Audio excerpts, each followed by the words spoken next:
मंत्री पंकजा मुंडेंचे पीए अनंत गरसे यांची बायको डॉक्टर गौरी हिचा मृतदेह वरळीच्या तिच्या राहत्या घरी सापडलाय।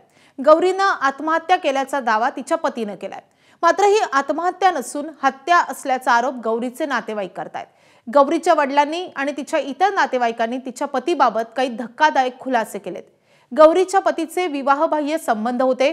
गौरीला घरात एका महिलेच्या गर्भपाताची कागदपत्र सापडली होती आणि या कागदपत्रांमध्ये त्या महिलेच्या पतीचं नाव अनंत गरसे असं लिहिलेलं होतं आणि यावरूनच दोघांमध्ये गेल्या 2 महिन्यांपासून वाद सुरू होते। गौरीनं पतीला माफ केल्यानंतरही तो चॅटिंग करत होता। 3 ऑक्टोबरला जेव्हा गौरीचे आईवडील तिला भेटायला आले तेव्हा तिच्या चेहऱ्यावर आणि मानेवर जखमांचे व्रण होते। गौरीनं पतीच्या अफेअर विषयी जेव्हा तिच्या नणंदेला विचारणा केली तेव्हा तुझं माझ्या भावासोबत जमत नसेल तर त्याचं दुसरं लग्न लावून देऊ अशी धमकीच तिला मिळाली होती। खरं तर अवघ्या 9 महिन्यांपूर्वी फेब्रुवारी महिन्यामध्ये या दोघांचा मोठ्या थाटामाटात विवाह झाला होता। लग्नामध्ये 50 ते 60 लाखांचा खर्चही करण्यात आला होता। पंकजा मुंडेंनी या लग्नाला खास उपस्थिती लावलेली होती। पंकजा मुंडेंनी या लग्नाबाबत सोशल मीडियावर पोस्ट करताना अनंत गरसेंचा उल्लेख माझा पुत्रासमान स्वीय सहाय्यक असा केलाय।